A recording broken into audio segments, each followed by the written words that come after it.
3 minutes rien que pour toi. Allez, je vais parler du réveil spirituel. Le réveil. On a beaucoup parlé, et on en parle par époque, quand il va y avoir un réveil spirituel, ou quand il y a un commencement de réveil spirituel. C'est comparable à un feu qui s'allume dans un champ, et vous savez, ça va très très vite. Un réveil nous prend toujours par surprise, et ça va très très vite. C'est très puissant, comme un incendie de forêt d'ailleurs. Qu'est-ce que c'est qu'un réveil?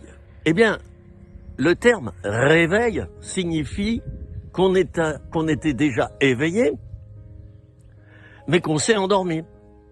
Sinon, on utiliserait le mot de éveil spirituel. L'éveil spirituel, c'est quand pour la première fois dans notre vie, nous progressons, nous grandissons spirituellement. Et là, c'est notre premier éveil spirituel. Un réveil spirituel est destiné à réveiller qui, les amis? À réveiller les chrétiens. Et non seulement les jeunes chrétiens, mais les vieux chrétiens, les chrétiens anciens, qui ont 5 ans, 10 ans, 20 ans, 50 ans de conversion. Moi, j'en ai 50 et j'en fais pas une fierté. Je suis reconnaissant simplement à Dieu parce qu'il m'a gardé malgré mes nombreuses erreurs. Et j'ai beaucoup appris.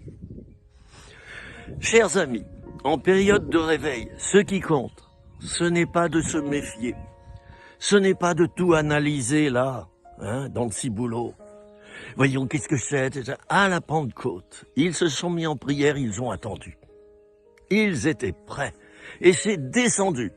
Sans crier gare, ils sont sortis, ils étaient comme complètement ivres, excusez-moi, mais comme complètement bourrés. Ils n'avaient plus le sens de l'équilibre, ils parlaient dans d'autres langues, ils titubaient, et on ne les reconnaissait pas. On se disait, mais quoi? C'est ça les disciples de Jésus-Christ? Oh, oh. Certains se moquaient, mais la plupart ont été touchés. Et l'apôtre Pierre a prêché, il y a eu 3000 conversions, chers amis. Un réveil spirituel comme celui de la Pentecôte, c'était un réveil. Ils étaient déjà convertis, du moins les disciples, autour de Marie, mère de Jésus.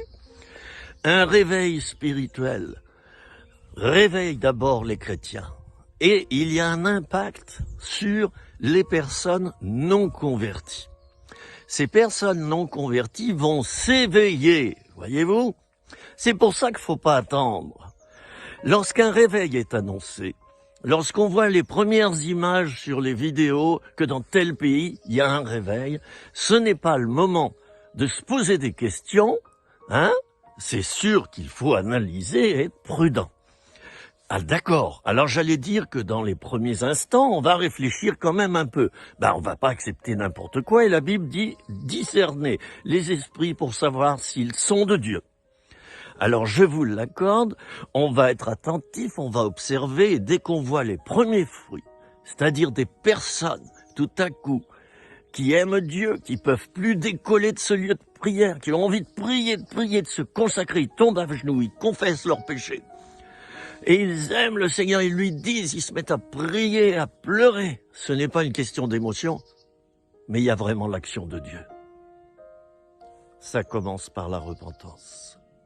C'est le premier fruit d'un réveil. Les autres fruits, ils sont nombreux. La sanctification, l'évangélisation. Un réveil est toujours là pour réveiller les chrétiens qui, à leur tour, vont éveiller ceux qui ne le sont pas. Et il y aura une multiplication. Ah, alléluia! Alors vive le réveil. Et Seigneur, envoie-le aussi souvent que tu le peux, le réveil. Je vous dis à bientôt, vous me retrouvez sur ma chaîne YouTube. Au revoir.